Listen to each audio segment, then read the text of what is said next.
Side hustles are a way for people to make money alongside their normal form of employment. The promise of a side hustle is that you can earn some extra money to treat yourself to a vacation, save for a future goal, or simply to make your everyday finances less stressful. Side hustles can take on many different forms, ranging from flipping stuff on eBay to driving for Uber. Some of these hustles have the promise of making some very decent money, and alongside a boost to everyday finances, some people might maintain the dream of making their side hustle their full-time job. This dream can be particularly alluring for people that are making a side hustle out of monetizing their hobbies, who wouldn't want to be paid for doing something that they would have done for fun anyway. It's a promising concept, and it's no wonder that interest in side hustles has exploded in recent years. But if we try to be honest with ourselves, nobody wants a side hustle. Nobody gets home from a long day in the office and thinks to themselves, I can't wait to drive drunk people home from the bar or deal with customer complaints on my eBay store. No. People need side hustles, and if they are lucky, they have convinced themselves that they don't totally hate them. You have probably heard platitudes like, in order to be successful, you need multiple streams of income, or nobody ever got wealthy off a 9-to-5. And these ideas really support the idea of getting out there and working on something more than your career. Side hustles and hustle culture in general might look harmless. After all, what's the problem with motivated individuals doing a little bit of extra work to put some more money in their pockets? Maybe side hustles can do some good, and I promise I will look at some examples that do genuinely make some sense in this video. But as always, my main goal is to try to ruin a good thing and show you that this push to normalize and incentivize side hustles is something we probably shouldn't be too excited about. Now, a side hustle should ideally be able to accommodate 4 important parameters. It has to make money, otherwise it's just a hobby.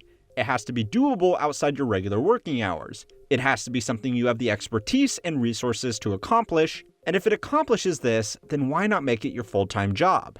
Conveniently, these requirements give a would-be side hustler a checklist of very important questions they should ask themselves before starting out, but I am getting ahead of myself now. Let's start with the first one. Most side hustles are just very small businesses, and making money in business is surprisingly difficult. There is a reason why most of them fail. You can go for the easy options like driving for Uber, and you will be guaranteed a basic level of income so long as you pick up rides as they become available. But there are obviously problems with this system. You will be giving a fair chunk of your income away to the company that facilitates this work, and even if you do fully commit yourself to driving in your off hours, the income you receive from doing this is likely going to be lower than most regular jobs after factoring in additional insurance and the extra miles you put on your car. I have already made an entire video about the shortfalls of starting a business with apps like Uber, so I won't dwell on these for too long, and instead I want to look at side hustles that are more self-driven. Flipping things in online marketplaces, consulting, or doing chores like gardening are other popular options that give you the opportunity to make money without an app-based middleman. Let's go with something very simple, like mowing lawns for your neighbors on the weekend. This can make money, so it passes the first test.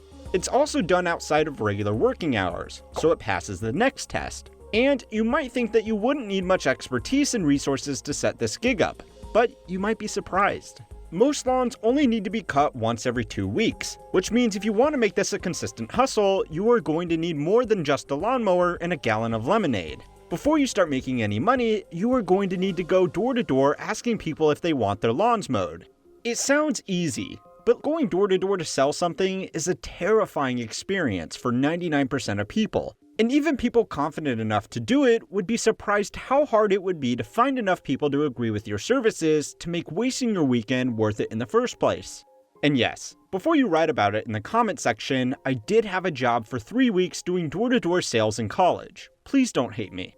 Anyway, let's say you are made of the right stuff to go out and drum up business for your weekend lawn mowing gig, and it goes so well that you are fully booked out mowing lawns. You have to ask yourself the question of why you don't just make this your new full-time job. If you make more money at your regular job, then perhaps you would have been better served just doing some overtime. If overtime isn't a thing in your office, then perhaps finding a part-time weekend job in the same field would work for you. If you do make more money mowing lawns, then maybe your answer to this question is that you just don't want to mow lawns for more than 1 day a week.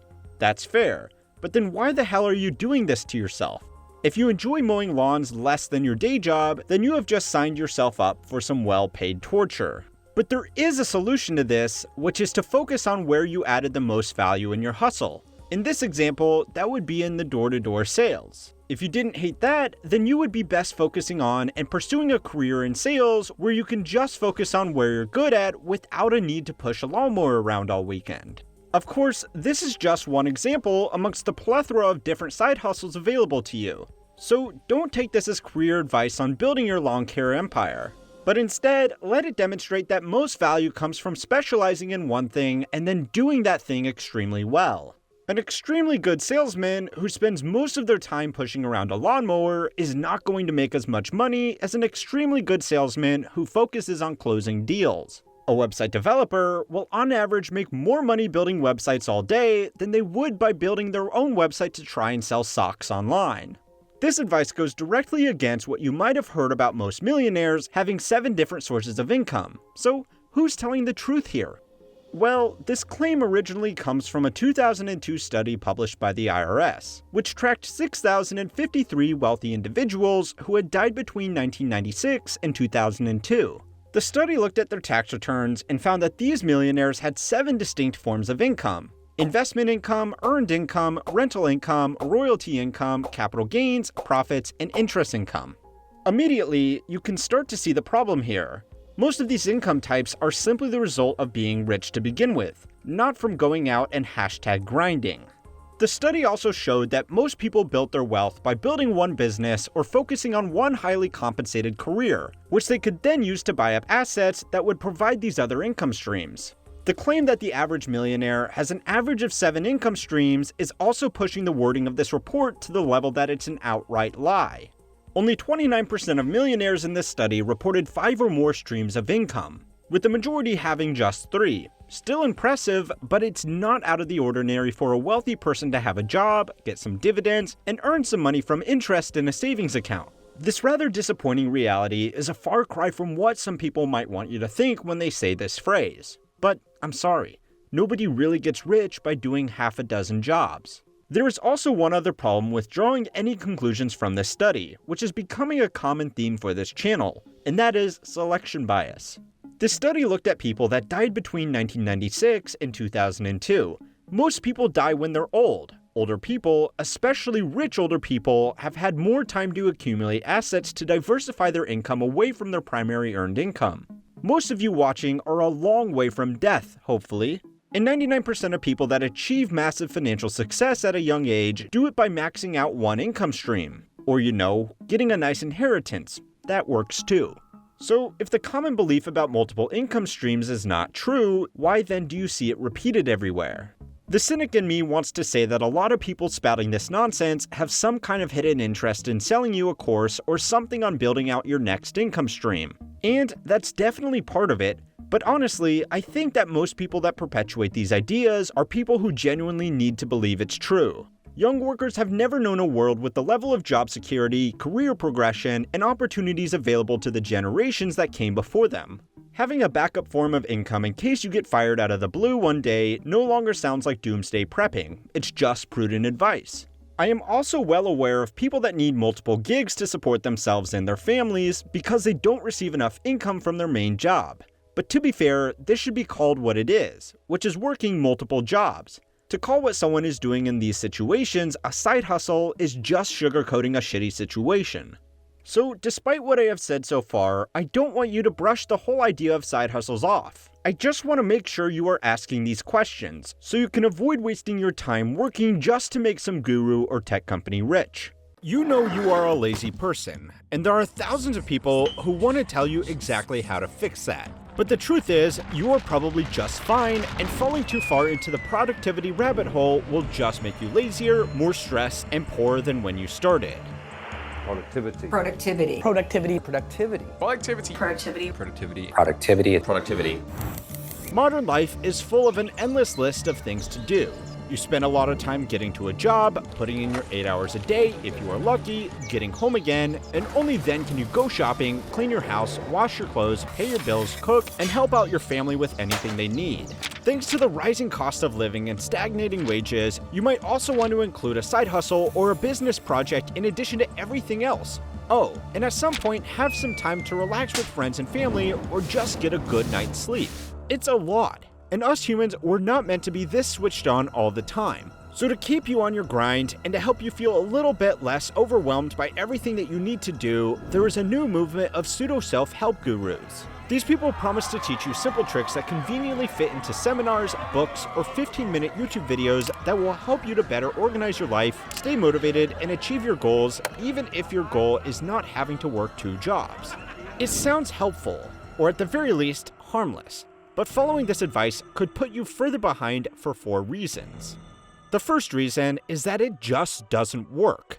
Productivity brands and influencers have the opposite problem to finfluencers, another group that promises to fix your finances instead of everything else in your life.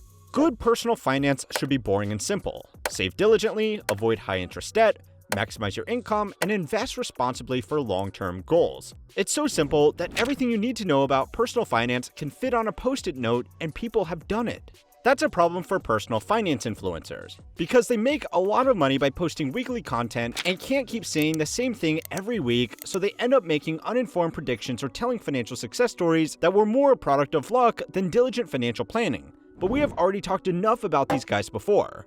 Productivity influencers have the opposite problem. There is just too much to talk about, and without knowing each and every one of their viewers' situations, they can't come up with good suggestions. And uninformed advice is the same thing as bad advice. A report by Psychology Today found that so-called toxic productivity is one of the leading causes of diagnosed anxiety and depression.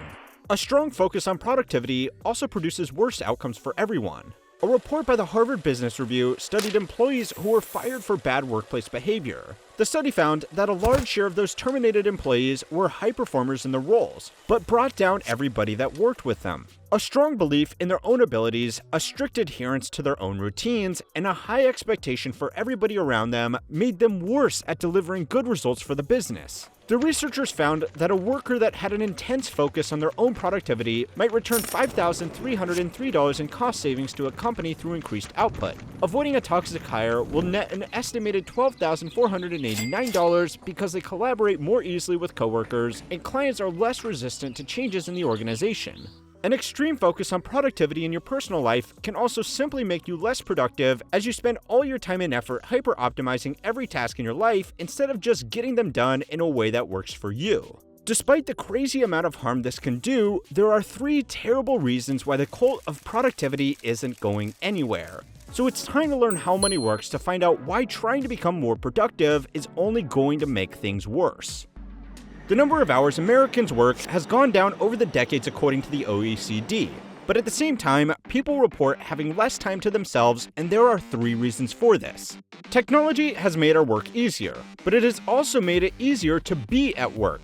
A 2017 Gallup survey of 15,000 American workers found that 43% of people spent at least some of their personal time working remotely. No follow-up studies have been done, but that figure is likely to rise with the mass adoption of work from home from 2020 until lately. Employers are also demanding more unpaid overtime for non-hourly workers, and these requests are often coming at odd times, reducing the amount of quality, uninterrupted free time where workers are allowed to totally disconnect from their job.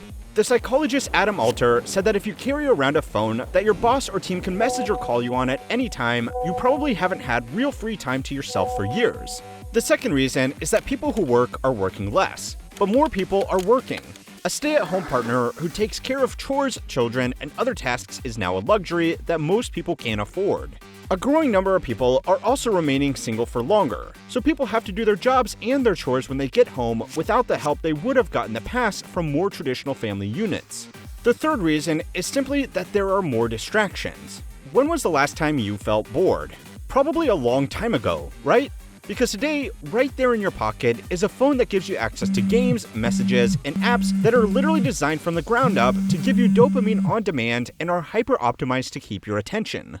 Companies and people pushing the #hustle mindset have undoubtedly created these problems, and they are also cashing in on the opportunity to sell you the solution. And that's the third reason why the cult of toxic productivity has grown so large. It's too profitable. According to Precision Reports, a market research firm, the global market for productivity apps was worth $9.42 billion in 2022 and is expected to grow by 9.2% per year until 2028.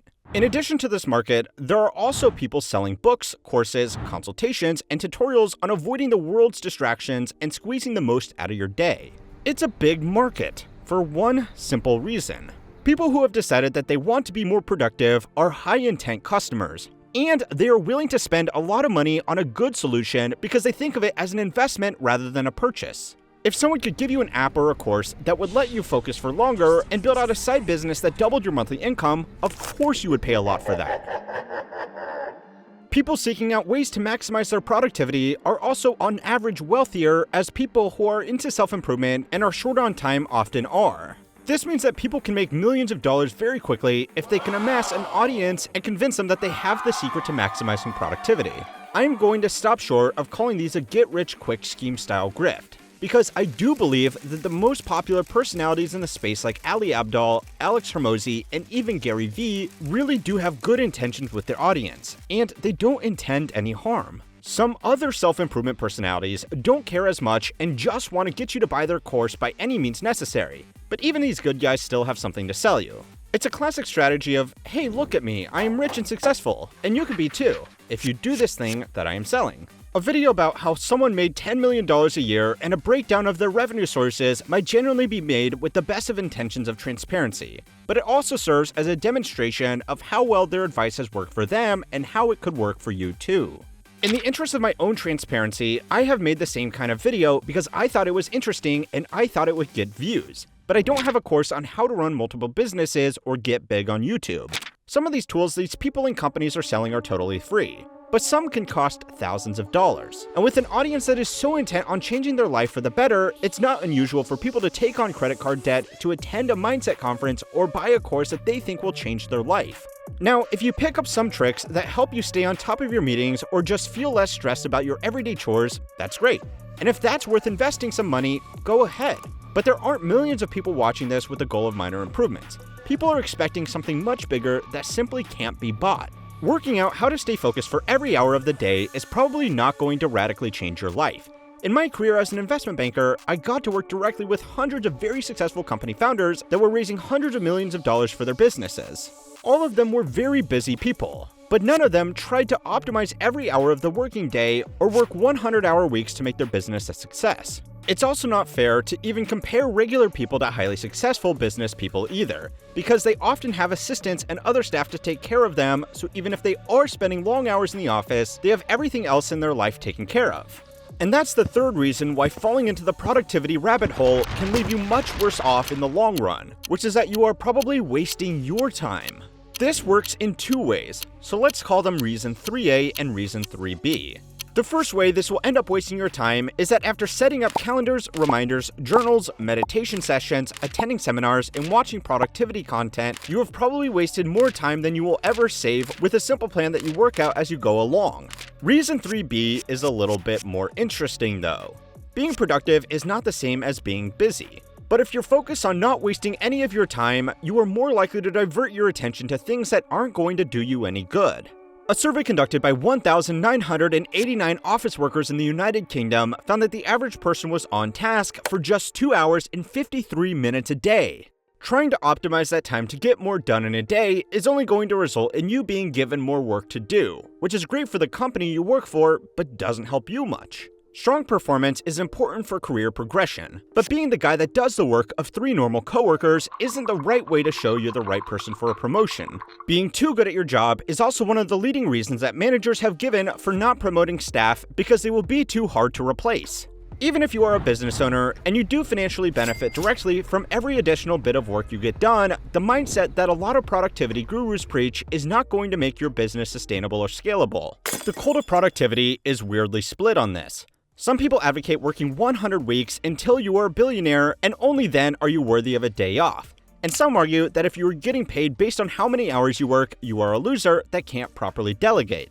There is no single right way to run a business, and owners usually do work more hours than their employees. But nobody can produce good quality work 100 hours every week, and not every business owner can or wants to delegate their jobs to a team, taking us back to the problem of specific advice for a broad audience. If it wasn't clear by now, it's okay to not be productive. Comparing yourself to people online who are outstandingly lucky or simply make it their career to talk about how organized they are is not going to do anything good for you. Just 30 years ago, it wasn't unreasonable for employees to expect that they would spend their entire professional career with just one single employer. Nowadays, you are silly if you don't change jobs every 2 years, and there is an increasing trend of people who would have you believe that it is silly to have a regular job at all.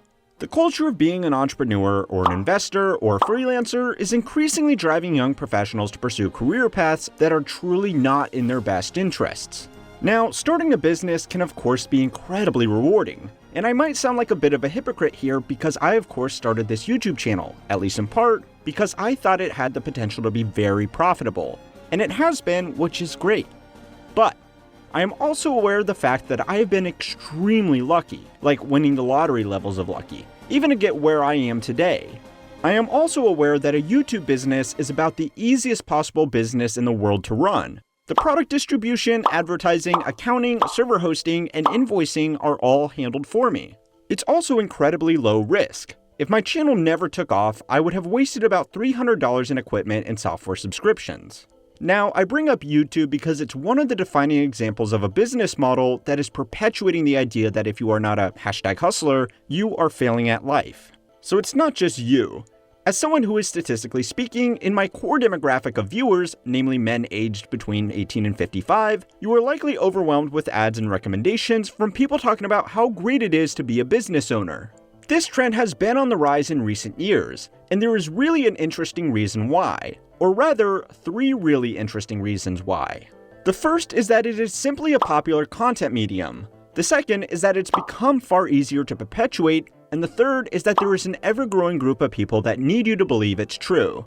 Now, I want to start with that last point first. You might think that the powers that be would hate the idea of people going into business for themselves.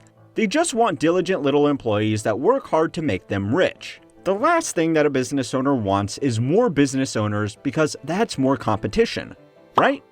Wrong. While individual business owners might not want their employees leaving to do their own thing, especially at a time with record labor shortages, there is a much larger, much louder group that actually relies very heavily on people's desires to go into business for themselves.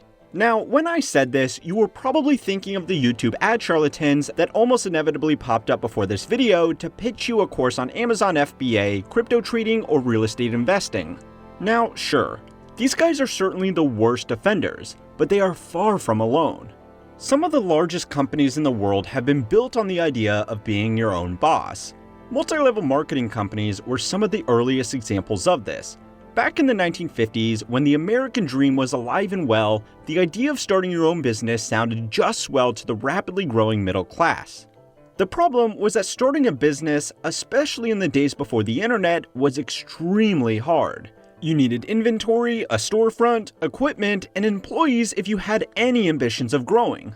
This was an extremely expensive barrier to entry, which meant that most people preferred to remain as regular employees. The promise of early MLM companies was that people could start their own business by piggybacking off the resources of an existing company, which eliminated all of these barriers to entry. Of course, these companies have horrendous success rates, and most legitimate business people consider them outright scams. You are statistically more likely to lose money in an MLM than you are in a totally fraudulent pyramid scheme, but that's all beside the point. No matter your personal opinion on these organizations, it's hard to deny that their message hinges heavily on how great it is to be your own boss. Of course, these MLMs have been joined by an endless list of companies that all support the idea of being your own boss, working your own hours, and quitting the 9 to 5. Some of these companies have a negative public perception, some have a positive public perception, and some fall somewhere in the middle. No matter, they still all operate in the same way. They promote the idea that starting a business is good, but it's also hard. So, start a business with us and we will remove those barriers to entry, for a healthy cut of any revenue, of course. I used the example of my own experience on YouTube earlier. If I wanted to reach the audience I currently reach without YouTube, I would have to basically need to start my own TV studio, not something I have the time or money to really do. By removing these barriers to entry, I was able to create a pretty successful little business, but now almost half of what I make goes to the company that made it possible.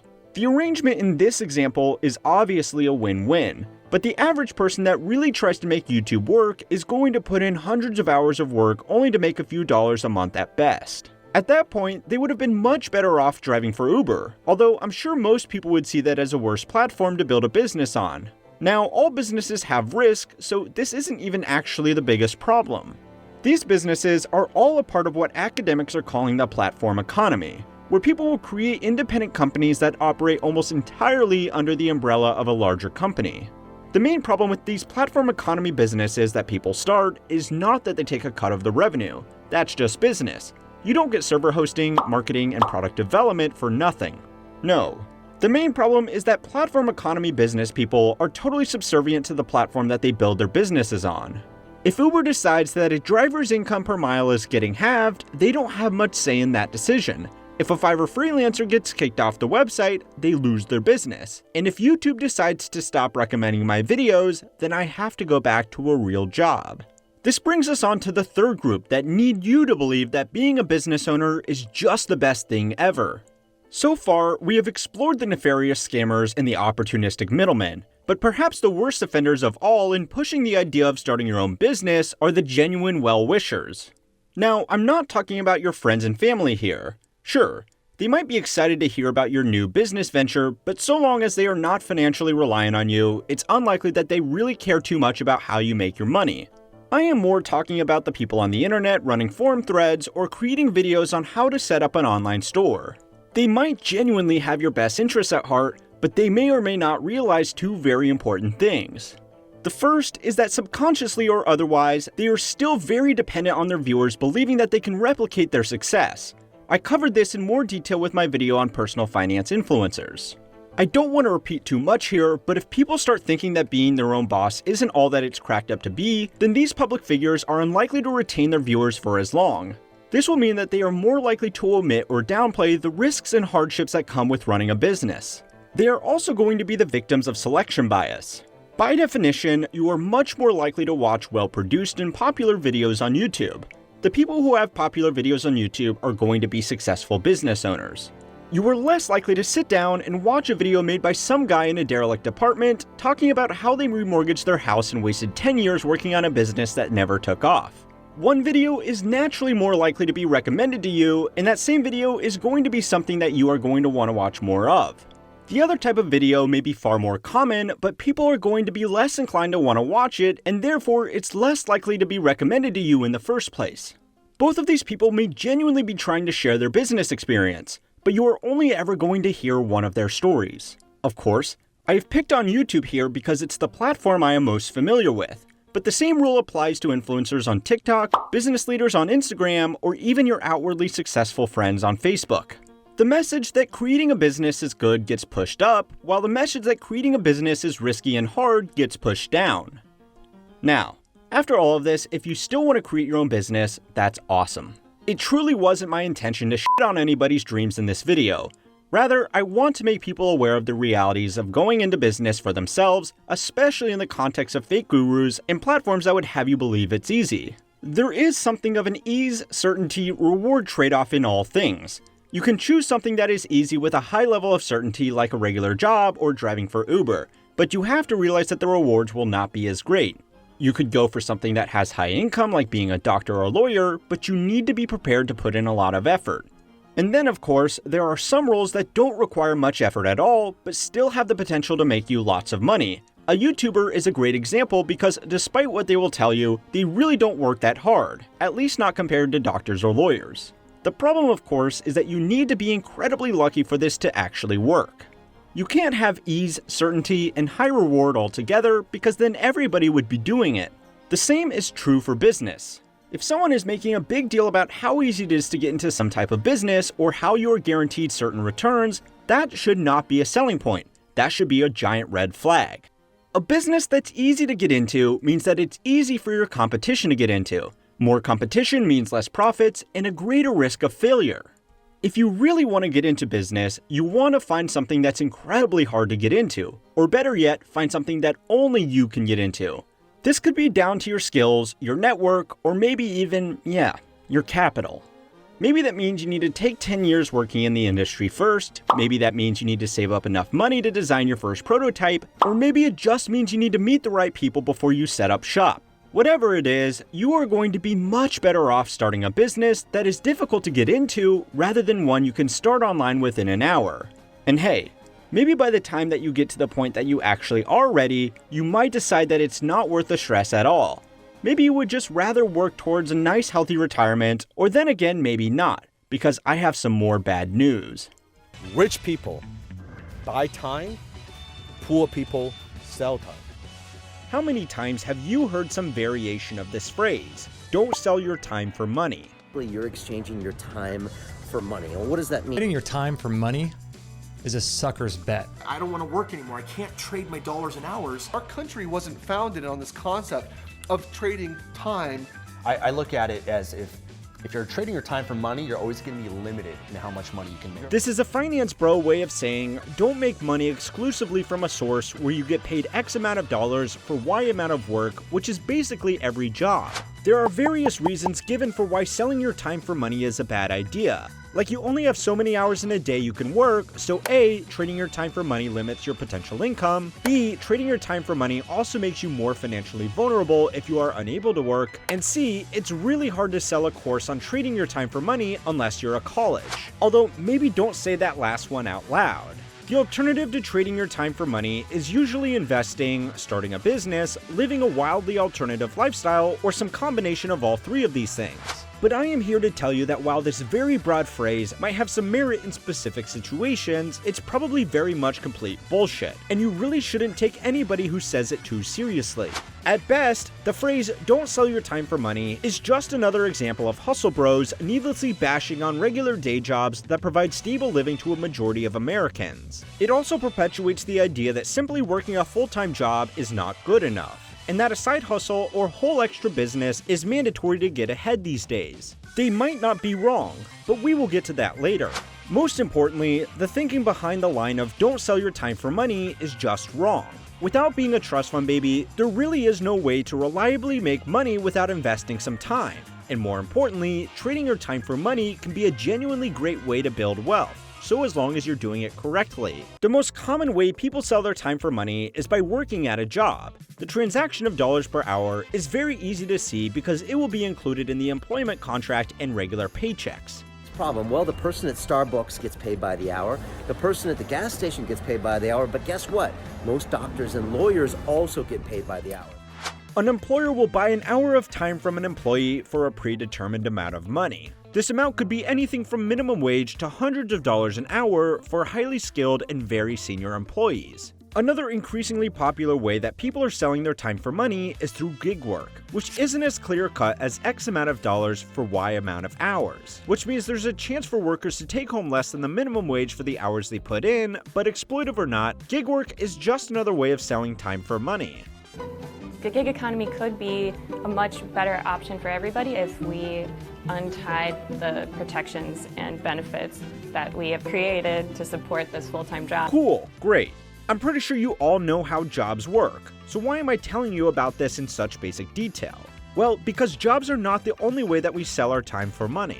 Sorry about that. People will often spend hours clipping coupons, avoiding toll roads, and spending their weekends trying to sell used junk from around their house to make a few extra bucks, without realizing that the time they spent doing this was worth a lot more than the money they made, or saved. If they were doing this to have more money in their pocket at the end of the month, then they would have been better off picking up a few extra hours at work. I get it, some people work fixed schedules and don't have the option to pick up more work on a whim. But we have already seen that gig work has exploded in popularity, so that could offer an alternative. If you're a high-income earner, gig work might struggle to match your regular income, but then clipping coupons is likely to put you even further behind, and so will most other activities for that matter.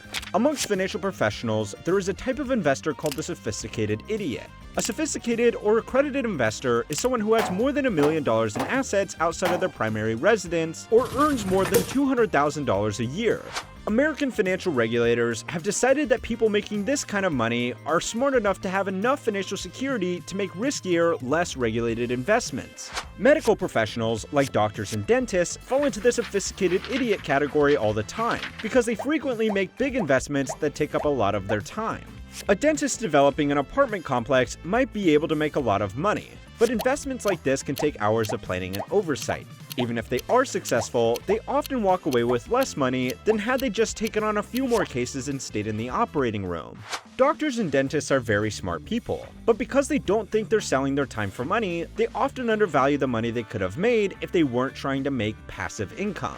Now, if you love flipping properties, selling stuff on Craigslist, or seeing how much money you can save at Walmart with your coupons, then by all means go ahead. But just remember, if you are only doing this to save money, then you are just selling your time for money in a different way, and probably not getting a great price for it in the process. What do you want from me, man? People not realizing that they are always going to be selling their time for money also make the exact opposite mistake to this. They overvalue their time.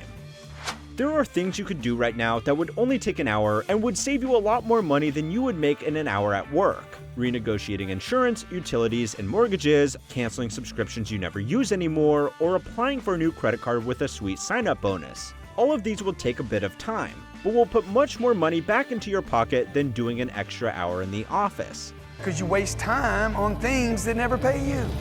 This segues us nicely into the next reason why you should sell your time for money. It's going to be a better way to invest for a lot of young people. There are investments that are more passive than others. For example, if the doctor would have just used their money to buy a bunch of dividend stocks, then it would have likely only taken them a few hours to do some research and make the purchase trades to get a well-balanced portfolio that will pay them for decades to come.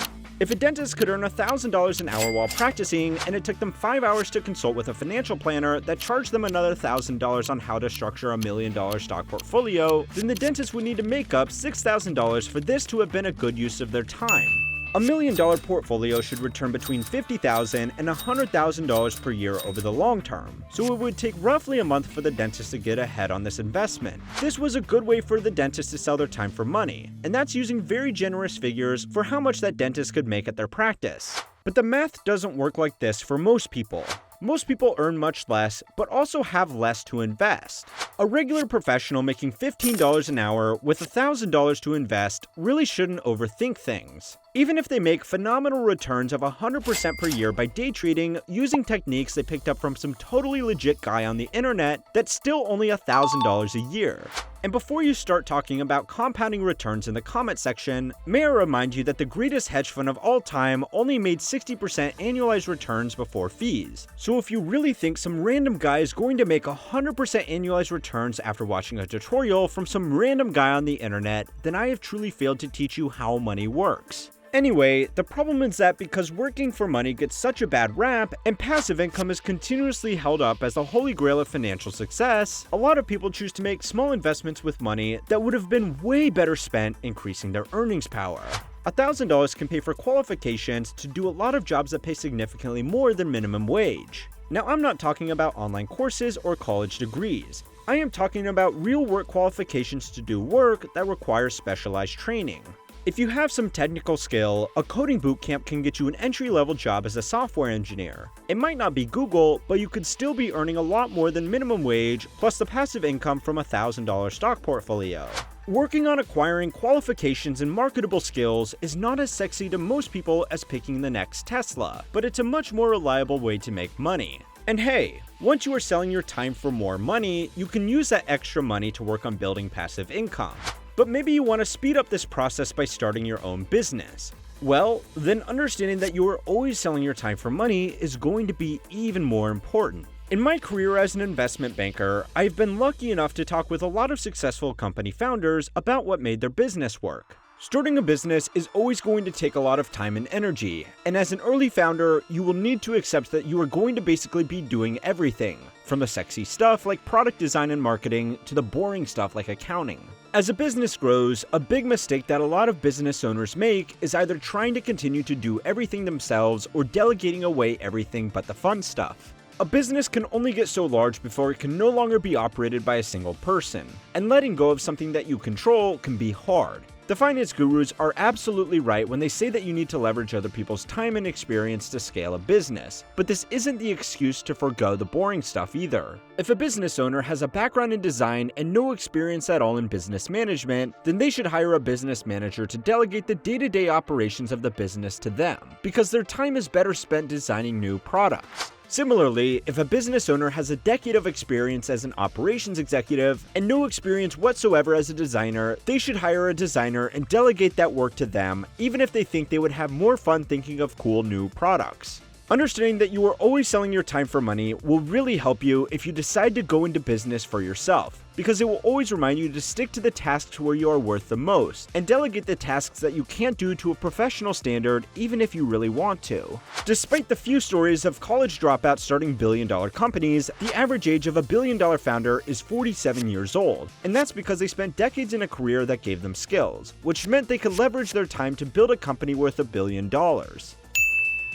So if selling your time for money is not such a bad plan, then why does every personal finance bro on the internet shit on it so much? Even the infallible Warren Buffett has been quoted saying that if you don't make money while you sleep, you will never be wealthy. Oh, damn! So are all of these guys wrong? Well, not really. But they aren't getting to the point I think they're trying to get across very well. And they are definitely reading their audience all wrong. Let's start with Warren Buffett. I struggled to find an instance of him actually saying this quote, so it's entirely possible that someone falsely credited him with this line and everybody else on the internet just went with it, but that doesn't matter. He has definitely said some similar things at one of his many talks. Anyway, he is totally correct. Wealthy people should have passive investments that make them money while they sleep, but that doesn't mean that the best way they become wealthy is by focusing on those investments. It's a classic rich people eat caviar, but eating caviar won't make you rich scenario. When Buffett gives his speeches, he's normally talking to rooms of Berkshire investors, or people that could afford to attend an event that Buffett was speaking at. They are by and large already selling their time for lots of money, so passive investing is the next step. Nobody is reasonably choosing between a $250,000 investment in Berkshire and a course that can make them an extra $20 an hour. Now, as for all the other financial influencers on the internet, at least 50% of them are just saying that earned income is trash and passive income is the bomb because they want to sell you a course on how to make passive income. I don't think anybody should be surprised by scams and dubious claims on the internet anymore. But what about the other 50%?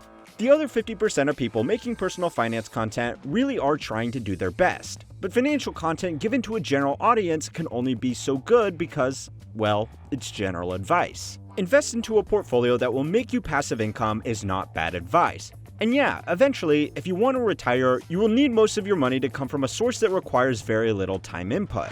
The problem is that broad statements like this perpetuate the idea that making money one way is inherently good and making money another way is bad.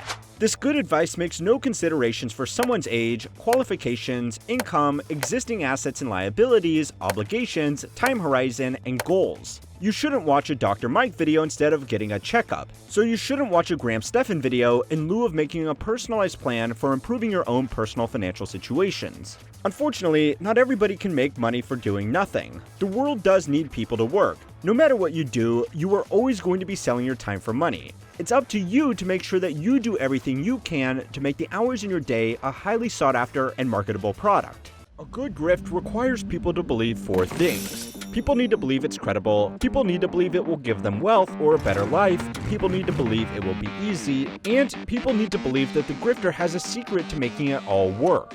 AI is going to be a better opportunity for scammers than cryptocurrency, and it's already starting. But I'm going to be going through exactly how you can use this new AI bot called ChatGPT to help you when it comes to making money online. In this video, I'm going to show you a stupid, easy way to make money with ChatGPT. I don't need to tell you about ChatGPT. If you have been anywhere on the internet in the last 6 months, you already know about what it and other programs like it can do. Designing images, writing code, and creating content are the most time-consuming tasks in the most typed-up industries, tech and online marketing. If you pay attention to this space, you will hear about people making enormous fortunes on a daily basis. The challenge is that coding, writing, and creating digital media takes a lot of effort and requires talent and experience. Someone who needs quick money now doesn't have time to learn about web development or take a Photoshop course, and AI is the answer to that. New programs can take basic prompts and create viable content which can then be monetized. Except it just doesn't work, and idiots on the internet need to stop telling you it does. New AI programs are not going to make you rich, and there are 4 reasons why that happens to line up perfectly with the ingredients that make a great grift. The first reason is that the fields they apparently work in only reward top performers, and AI doesn't produce content as good as the best humans.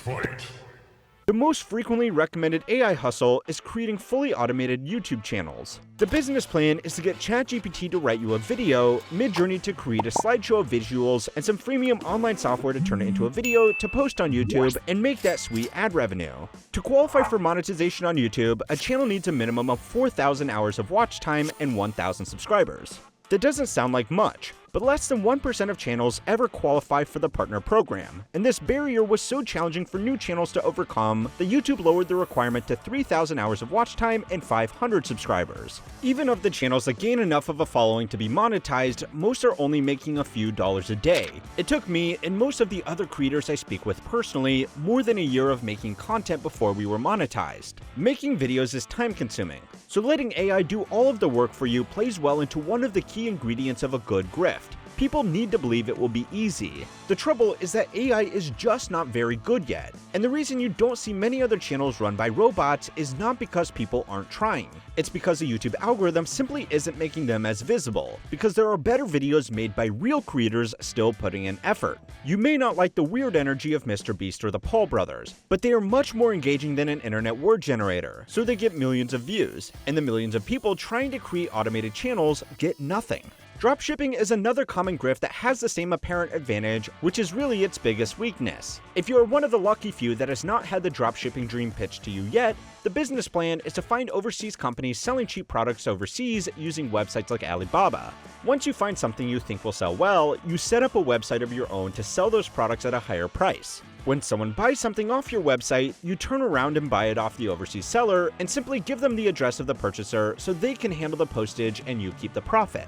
But not only will you be competing with the thousands of other people that are trying to do the same thing, you will also be competing with Walmart and Amazon that offer faster delivery times, better brand recognition, lower prices, a wider product selection, and have millions of visitors visiting their stores all the time. People selling dropshipping courses also rarely admit that your customer could also just go on Alibaba themselves and buy the product at the lower price. Creating content using AI runs into all of the same problems. It's pitched as an easy way to build a business or generate side income, but it's never going to compete with the people putting in real effort to bring a better product to market. How long would you watch a video of an AI voice reading a procedurally generated script? Wouldn't you rather spend your time on YouTube watching content from dedicated creators? Of course you would. And since YouTube wants you to use their platform for as long as possible, they will only promote content that keeps people engaged. But what about all the people who did get rich off of dropshipping and the people already making money using AI? Well, the lack of competitiveness that a zero barrier to entry business has is just the first problem with thinking AI will magically make you $300 a day. The second reason that AI has already become such a great grift is that the ways that it can make you money sound credible. ChatGPT only mixes together stuff it scraped off the internet, but it can still do some pretty impressive stuff. And we're gonna get some answers. Is it magic? Is it just algorithms? Is it gonna save us or destroy us? Let's go find out. Another popular plan to make money using AI has been letting ChatGPT pick stocks for you. All the big financial influencers have made some variation of this video, and even reputable outlets like CNN Business have written articles suggesting that AI chatbots can pick stocks for you better than a fund manager. I hope to most of you that sounds totally ridiculous, because it is. But it's also easy to understand why people would fall for this. Financial education is severely lacking in America and most other countries. People are told that they should invest, and it's normally left at that. Accessing a paid financial professional is expensive and makes the mere act of investing pointless if you have to pay someone $2,000 to tell you how to invest your remaining $8,000. So the only option is turning to people on the internet that give general advice that won't be suitable for everyone, or in some cases, anyone. Choose from. That's why I'm really proud to stand behind today's sponsor, FTX. Another thing that people know is important but don't know much about is AI. Speaking with just a little bit of authority about these two topics will attract a big audience. There are computer programs employed by major quant funds that are coded by people with PhDs in statistics, physics, and computer science. These are programs that use millions of data points to gain a slight edge in trading. This makes the claim about AI investing sound credible since ChatGPT is an impressive computer program that uses a huge dataset. It's been able to do things like pass the bar exam on its first try, so it should be able to do the same thing as those quant algorithms, right? Wrong. The programs that quant funds use only work when they exclusively execute a strategy, and they often don't work. And when they do, they only work for a short time before the market reverse engineers what they are doing and does the same thing. That's very different from passing the bar, which is mostly a test of memorizing legal precedents. Since ChatGPT has a large bank of training data, it gives it an unfair advantage. An average person with some basic legal training could probably pass the bar too if they were allowed to bring a laptop with an archive of case law into the exam room, but they are not. Investing is very different from passing the bar. Any strategy that can be accessed by typing a prompt into ChatGPT is going to have zero competitive edge over the market, because anybody else can do the same thing. Also, ChatGPT does not take your personal financial situation into account, and since its training data only goes up to 2021, it's out of date too. The reason that better financial creators on YouTube don't talk about what to invest in is because they know it's impossible to give good advice to such a large audience. This is frustrating for them, because they can see how much money other people are making by claiming to be financial experts and giving advice that is really hurting people. So don't ever expect Meet Kevin to sell you a stock investing course. Thank you so much for considering this course. You are fake news. It's also frustrating to their audience because people like Patrick Boyle, The Plain Bagel, and Ben Felix are financial professionals with qualifications, licenses, and certifications that make them much better equipped to give advice. But it's because of their experience that they know that they can't give advice. A simple recommendation like, you should buy a broad market index fund is good advice for some people, but it can be terrible advice for people with short-term financial goals, high interest debt, or no emergency savings. Since as YouTubers we can't control who watches our videos, the next best thing we can do is not give any advice at all. ChatGPT has the same limitations. It doesn't understand your finances. It just predicts what word makes the most sense to type out next. So even if it does look like it can make everything easier, please don't use it for financial advice. The AI hype is made to sound even more credible because there are people that are going to get rich off this technology. The fear of missing out on an exciting trend like this can make it hard to stay sensible. The people that are going to make millions in this industry fall into three categories. The first group are the people that can actually create programs like ChatGPT, because they are geniuses in the fields of machine learning, allowing them to start their own companies or negotiate huge salary packages from big tech companies that want top talent in the space. The next group are people who have already invested into AI companies that are now benefiting off investor hype. And the third group are people that run regular businesses that can use AI to make operations more efficient, which is different from building a business completely from scratch using AI. If you're not in one of these groups, that's okay. Nobody can be in the right place at the right time every time, and chasing trends is a costly exercise. The third reason that AI is going to make such a great grift is because it's easy for people to claim they have the secret to making it all work. AI programs are easy to use, but they still have a learning curve, and to utilize them to their fullest potential, you are going to need to look up guides online to learn how to get it to work and what can be done with it. That's an easy way for people to make big claims and soak up those sweet clicks. They might claim it's harmless, but it isn't. And that's because one of the biggest problems in the YouTuber finance space is a strategy I call the bait and backpedal. This is where a YouTuber will post a clickbait title like, how to use ChatGPT to become a millionaire, and then say nothing in the video about how this program is supposed to make you a millionaire. The people that have perfected this strategy will even cover themselves in the video by saying that people shouldn't risk their money, and that AI is not made for this, which is the backpedal part of the strategy. That means if they are ever called out, they can just claim that the person didn't watch their video, but by that point, the damage is done. Not every person that sees a thumbnail will click on it. I am pretty bad at clickbait, so my numbers may be worse, but for every one view on my channel, my video needs to be displayed to 15 people on average. A lot of people will just see that ChatGPT can make them a millionaire and never watch the video that says precisely the opposite. And that's the fourth reason. It's easy to believe that this could change your life. Starting a business or investing is not exciting. If it's exciting, you are probably doing something wrong. Investing is a long-term and boring exercise that rewards discipline more than chasing trends. Starting business is the same with the addition of a lot of hard work. If you don't really care about how much more money you can make your employer, then take it easy and watch this video on the rise and fall and rise again of unions. They are the reason that you can get away with watching this video at work like you probably are right now.